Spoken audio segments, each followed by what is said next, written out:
Hello everyone, this is Raphael Murad. I'm going to do the second lab class on large language models for genomics. This lab class, you can see it on the GitHub, on my GitHub. The name is LLM for genomics training. Previously, I made a video on the pre-training on large language model on DNA sequences. And today we will see how to use a pre-trained LLM for DNA classification. So it's this part, okay? So there is a Google Colab here, and so you just have to click, and then we'll follow the Google Colab. So here we are. So first of all, I'm gonna check that I have a GPU. Then I'm gonna download the Mistral DNA GitHub repository because there are some data there. So let's do it. And just to say, you can see that here that we are using a T4, it's written T4. You can see the GPU RAM use, the CPU RAM use, the disk also that is used 40 gigabyte. So you have all the information you can see. You can manage, you can follow the computing, for instance, when you're training, the computing load. So now I'm gonna decompress the data that will be used for fine tuning. So for fine tuning classifications, the idea is it's just like classification task. So you have DNA sequences, and for each DNA sequence, I have a label, either zero, meaning that a transcription factor does not bind to the DNA sequence, and one, meaning that the same transcript factor binds to the DNA sequence. So basically, the aim is to classify whether a DNA sequence binds or not. Is bound or not by a transcript factor. And we know that the DNA sequence contains inside um, some DNA motifs that are where the transcript factor can bind. So, so I just decompress the data. I'm checking that I have Mistral DNA data. I'm checking the Python version I have here, so 3.11.11. I'm checking how many, the list of packages that I have already installed. So for instance, Torch was installed, Transformers was installed, etc. I'm going to install dataset, module and bits and bytes. Although in this tutorial, I will not use bits and bytes.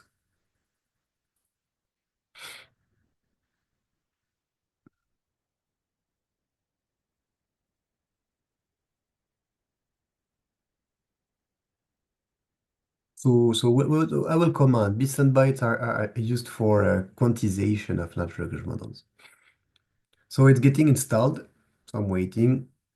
So it takes time because it installs CUDA, cuDNN, etc. So many modules are installed, downloaded and installed.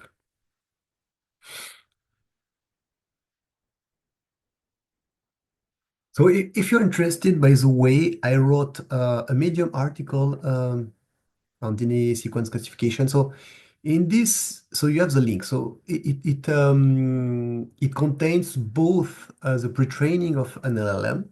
So here I talk about the pre-training of Mistral DNA.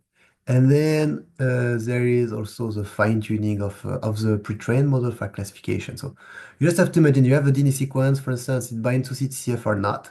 And then you want to distinguish these two types of sequences depending on the DNA sequence. So that's what you want to do. Okay, so you can also have a look at the Medium article that I wrote last year. So let's go back. Let's see. Yeah, it's still running. It's still installing.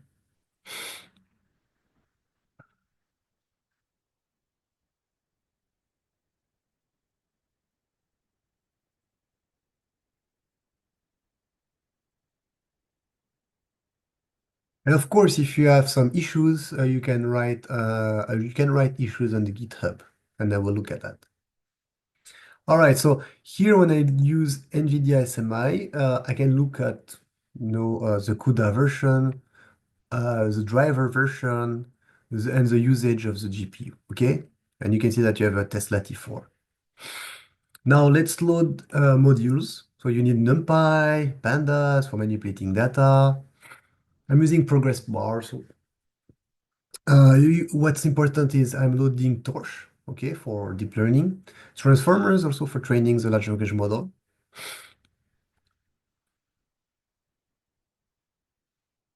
So it's loading the libraries, the modules are getting loaded.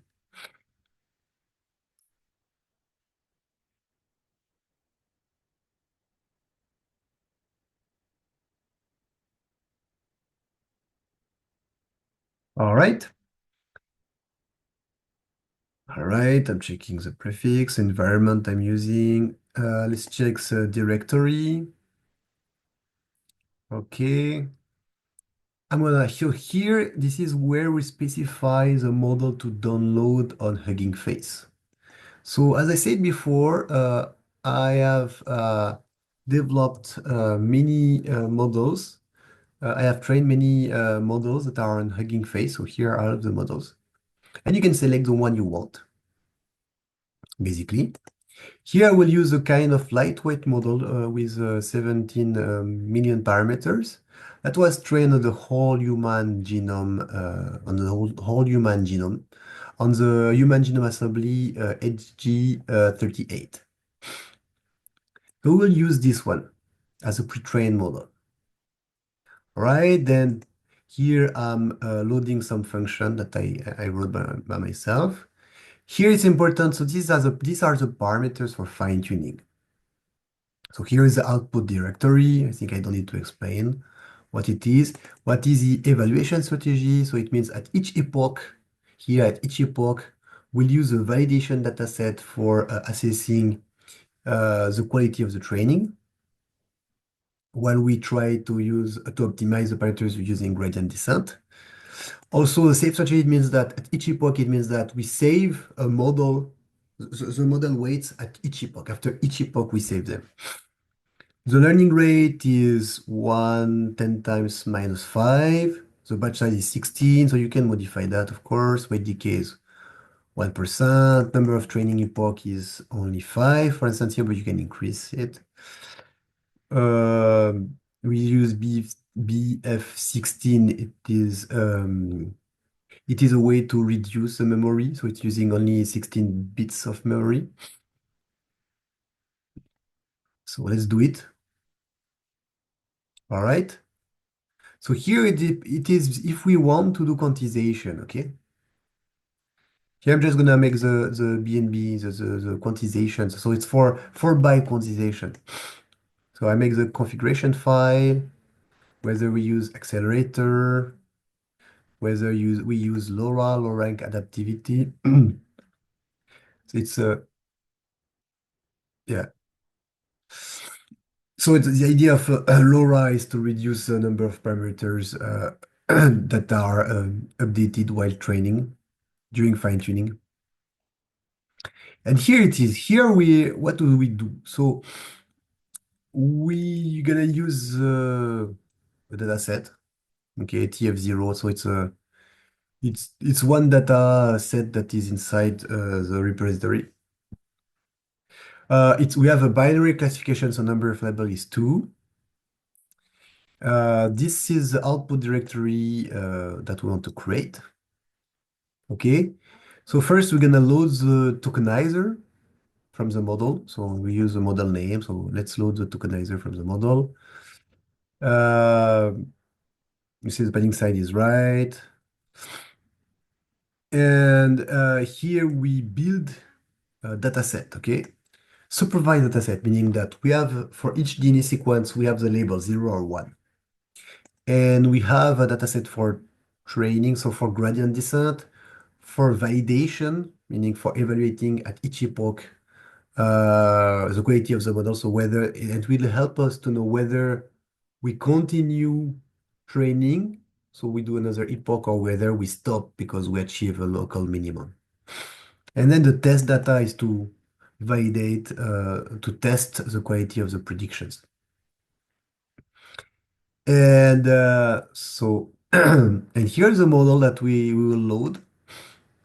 So the model name, still the number of labels that we want. So what's very important here actually is we use auto model for sequence classification. Auto model for sequence classification. It means that we will use our pre-trained model that was not trained for classification.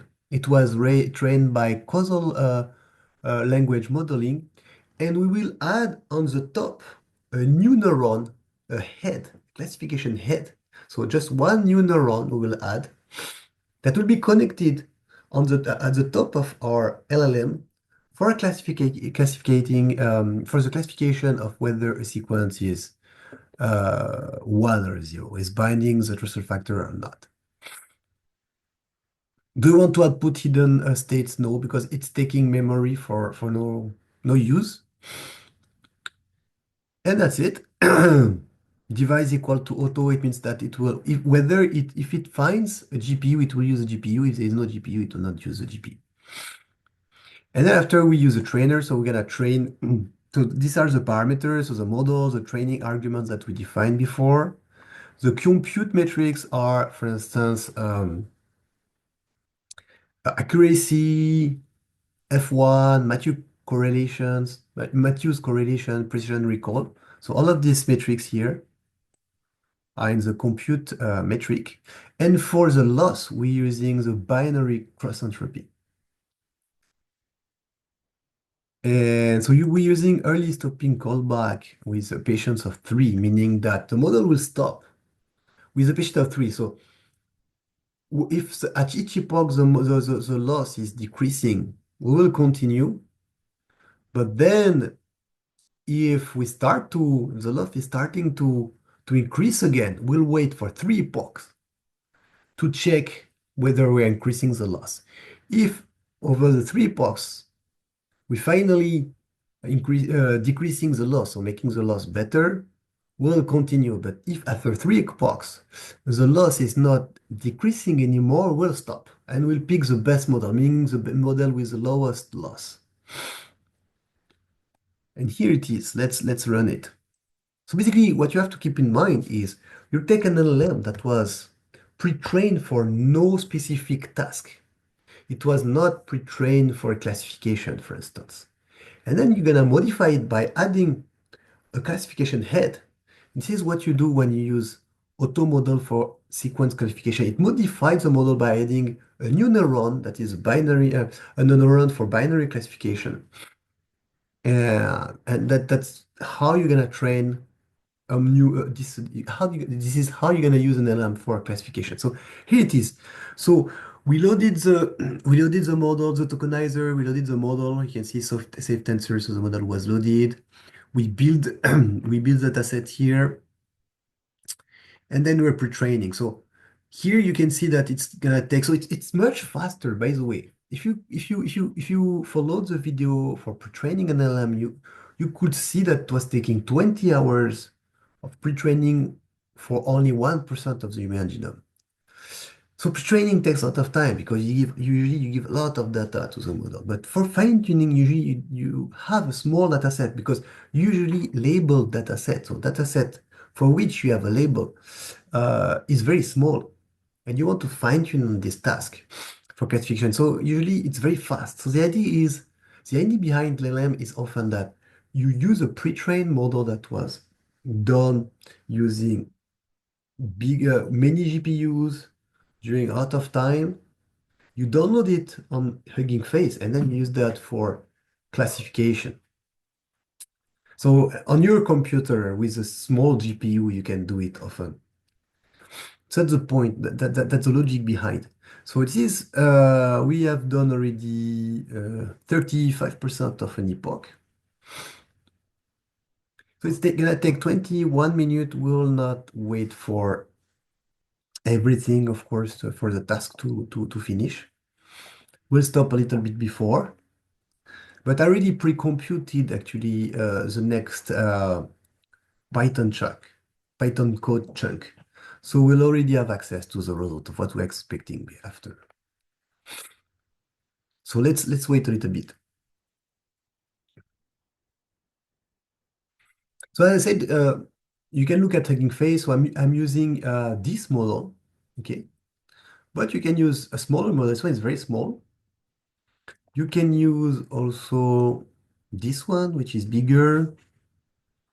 Uh, I made also so many of them were trained on the human genome, but I made many models trained for viruses, for bacteriophages, yeasts, bacteria, plasmids. So I have made many models that are kind of not that big, but very specialized.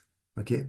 So I have one model also for which contained 400 million parameters, which is quite big, but that was trained on Arabidopsis thaliana genomes, on 7 genomes of Arabidopsis thaliana. Let's go back. The first epoch has not been done yet.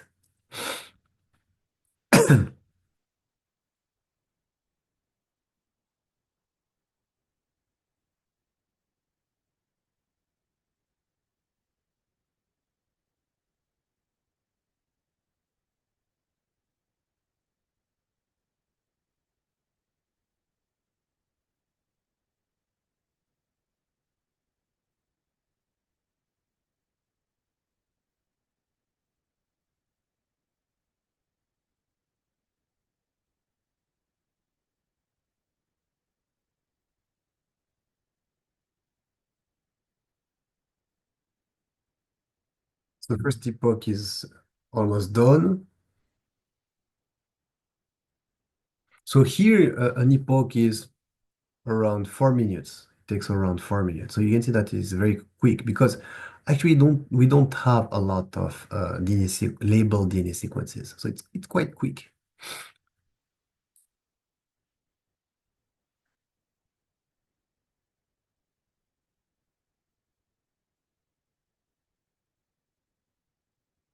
So here we finish the first epoch, and then you can see that this is the training loss, so the training binary cross entropy, the validation binary cross entropy. This is the accuracy, which is already 0.76. The F1 is already almost 0.76. The correlation coefficient for binary data is 52%. So you already have interesting metrics. Okay.